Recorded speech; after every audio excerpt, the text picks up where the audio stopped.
tinggi dulu kan diputuskan. Dulu kita bebas ke Singapura, orang sini. Bapak sekolah pakai duit ringgit di sini, Natuna ini. Ini Pulau 7 namanya dulu. Pakai duit ringgit, 20 sen, 10 sen satu hari.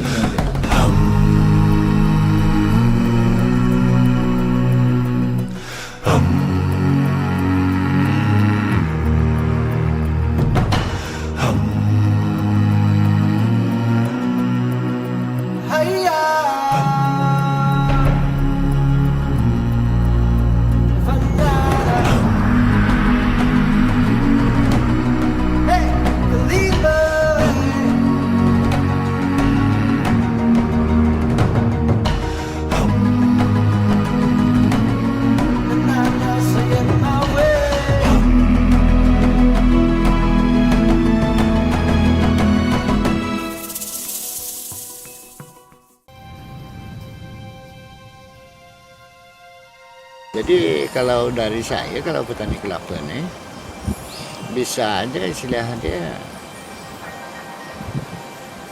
harganya itu lebih agak berharga lagi pada sekarang lah.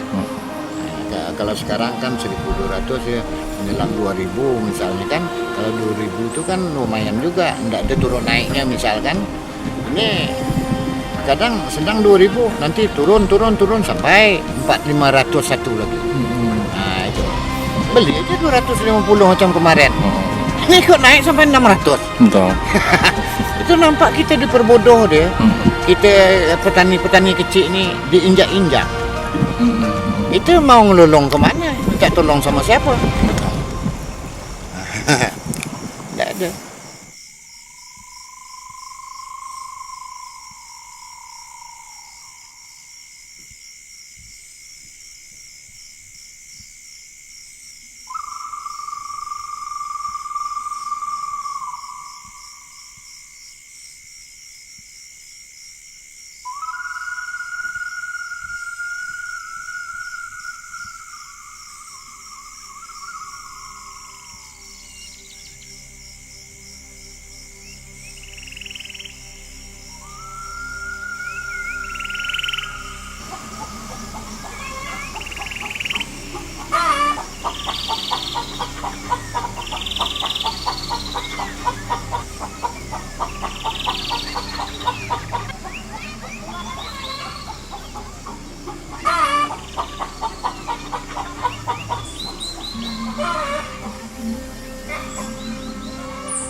Jadi yang kita malukan, hari-hari itu aku di rumah aja gengsi, mau motong karet gengsi, nyadau nyok ambil upah gengsi, nyulak kelapa gengsi. Jadi hari-hari temu kau Jan, minta apa duit lah, apa nak beli rokok. Itu aku malu dengan kau. Tapi kalau aku bekerja walaupun di panas terik, di matahari yang terik, kena hujan, itu aku bangga, aku bisa. Aku tidak kemiskinan aku tidak merepotkan orang lain.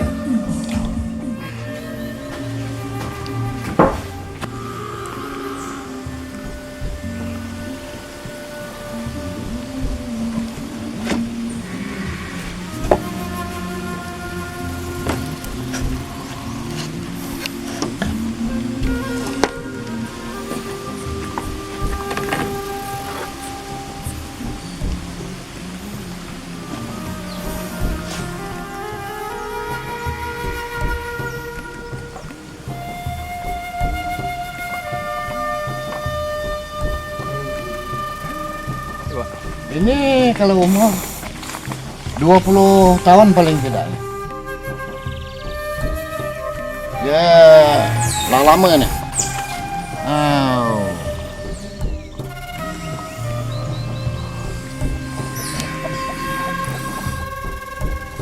Mondi.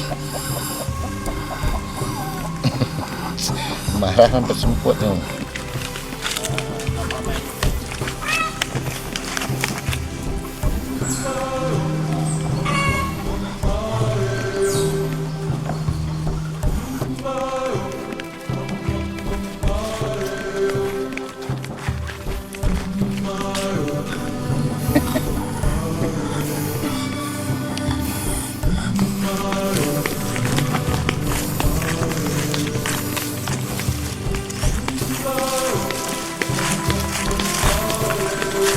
Kayaknya itu panjang di batang neok kan?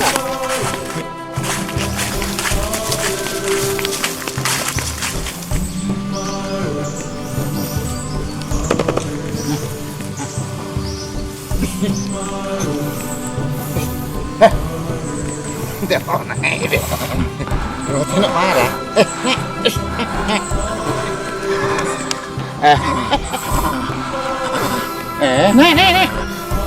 Oh nih. Nah, jahat dengan orang lah. Nenek. Kalau satu hari kalau saya punya monyet saya ini kan lah agak umur juga, itu paling bisa 300 biji yang dijatuhkan ya. Biji itu baru upahan dapat 60.000. Tapi kalau monyet-monyet yang baru bisa 500, bisa 600.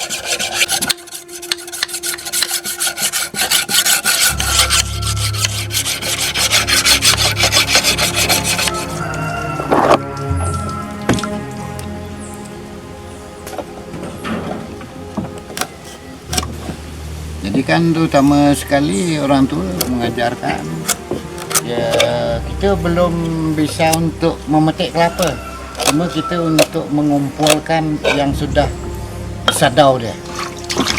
Dulu kan tidak pakai jual bulat macam sekarang, ada paraknya tempat pengeringan dia, jadi harus diangkut di situ. Jadi kalau bapak berusia itu kan bisa bawa 10 biji sekali bawa, itu ada tempatnya, raga kata orang dulu, pakai di kepala bawanya itu 10 biji ya. 10 biji. Nah, kena ambil lagi. Nah, sampai satu hari itu bisa kita 30 kali dah 200 biji gitu. Besok ulang lagi. Nah, jadi setelah kita agak keras, kita lah agak menaik dewasa, berusia sekitar 17 tahun ataupun 16 tahun, kita kanlah belajar itu nyulak, mengupas kelapa tuh ya. Mengupas kelapa tadi, diajar oleh orang tua. Gini caranya, maka saya menipas kelapa tangan kiri. Kalau enggak saya bekerja enggak tangan kiri. Karena bapak saya kan orangnya tangan kiri. Jadi bekerja, rupanya bukan penting kita bekerja, kebiasaan apa. Jadi saya nipas pada kanan memang enak kiri. Kalau enggak saya enggak pandai kiri.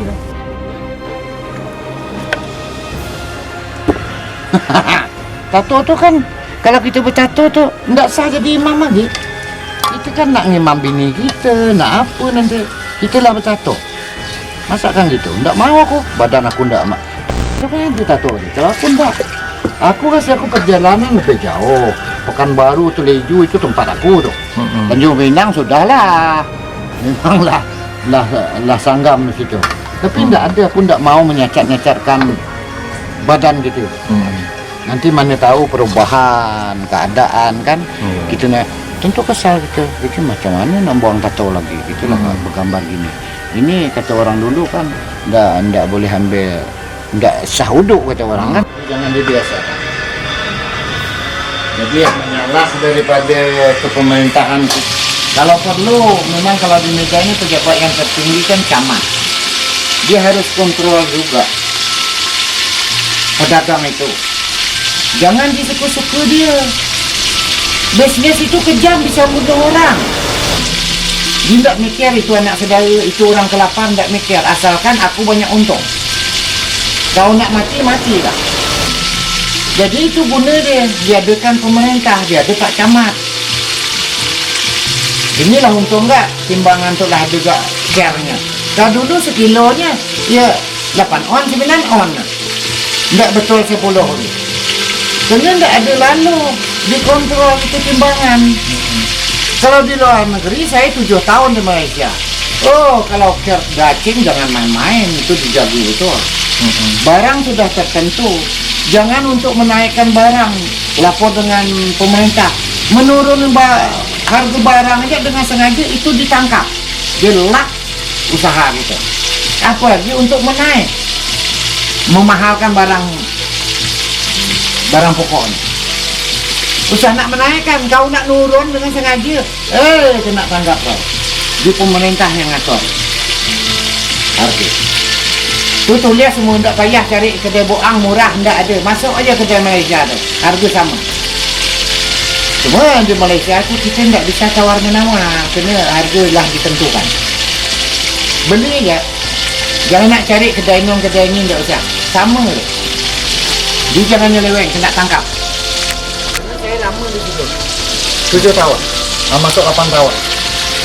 Misalnya Pak ya? Ya, tahu itu. Aku saya terpikir, Pak Woi, gitu lah. Komentar orang sini bagus benar, rasa saya kan.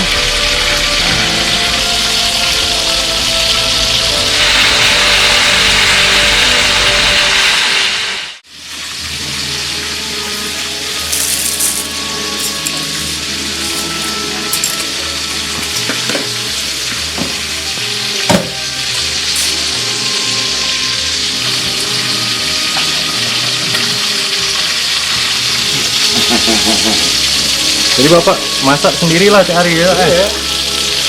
Itulah. Ini kalau beli tidur di rumah itu ya tak bisa makan. Setelah makan di warung bagi gede-gede.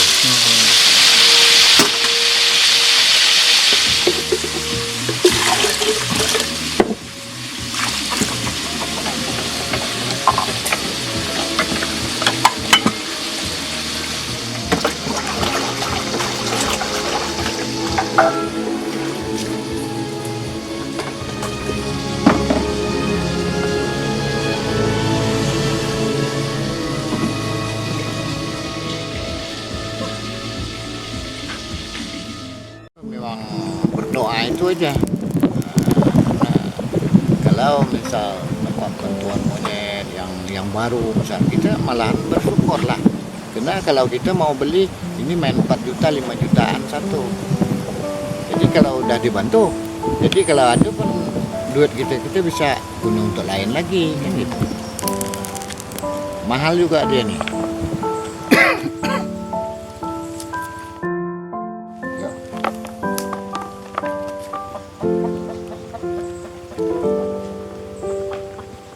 Itulah waktu pelaku 3.000. Ini baru 2 bulan nih lah, bro. Iya. Yang kopranya waktu itu 270. Kalau sekarang kan kemarin dah meningkat juga sampai 600. Ini turun lagi nih, udah 500 nih. Kemarin udah 630, 100 kilo kopra. Ini turun lagi. Turun lagi. Nah, sebab kami di Mida ini, mana suka kata pedagang pasar lah. Tidak ada penelitian, tidak ada. Jadi kalau memang barang itu memang betul-betul turun, kok kenapa hari ini turun besok naik?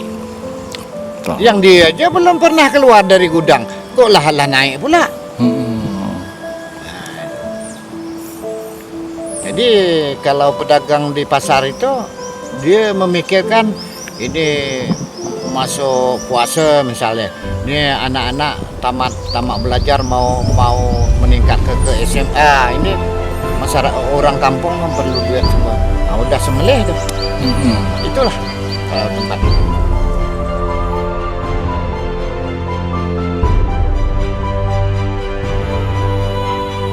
Baru ini udah berapa lama sama Bapak Pak? Kalau dengan Bapak baru belasan tahun. Udah belasan tahun ya? 13 tahun. 13 tahun ya Pak?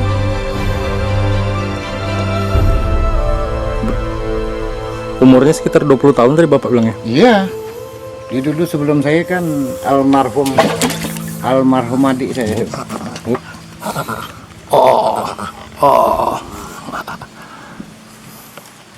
Oh ini dari almarhum adik? Iya, iya. Jadi yang punya kan almarhum orang tua juga. Karena dulu belinya kan kecil besar. Anak. Jadi kalau adik itu makanya dulu mungkin puluhan tahun ada. Sebab kami di Pulau Laut aja 11 tahun. Dia udah makai nih. Jadi kita ngambil di sebelah mana Pak? Situ aja. Boleh. Jadi kalau dari saya, kalau petani kelapa nih, bisa aja istilahnya harganya itu lebih agak berharga lagi pada sekarang lah. Ya, kalau sekarang kan 1.200 ya menjelang 2.000 misalnya kan. Kalau 2.000 itu kan lumayan juga, enggak ada turun naiknya misalkan. Ini kadang sedang 2.000 nanti turun sampai 4.500 satu lagi. Nah itu. Jadi kalau kita pun mau jangkau pun susah, baru-baru kita pun lah nurun lagi.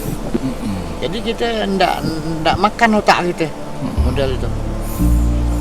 Kecuali barang itu misal macam sekarang 1.200 ini bertahan misal setahun ke apa ke, ndak naik pun ndak apalah. Jadi kita senang pula memikirkan harga belinya. Ini ndak kadang udah terungguk banyak kita punya dari pasar lah turun. Jadi agak sulit jadi. Sulit, kita tetap tekor. Sedangkan kita tuh, nak cari duit itu susah. Udah habis kan rugi di situ.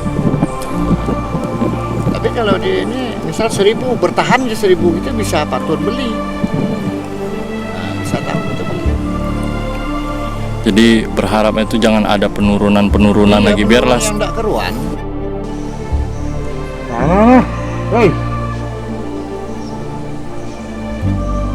paling rendah dulu penurunannya sampai ke berapa tuh Pak angkanya? Rp400. Itu penyebabnya Pak? Nah, itu penyebab kemarin. Nah, kelapa tipes kubal ini, orang di Pinang ndak beli, terempat ndak beli lagi, orang sini ndak ngirim. Arab kopra aja, pedagang Sabang Barat ini.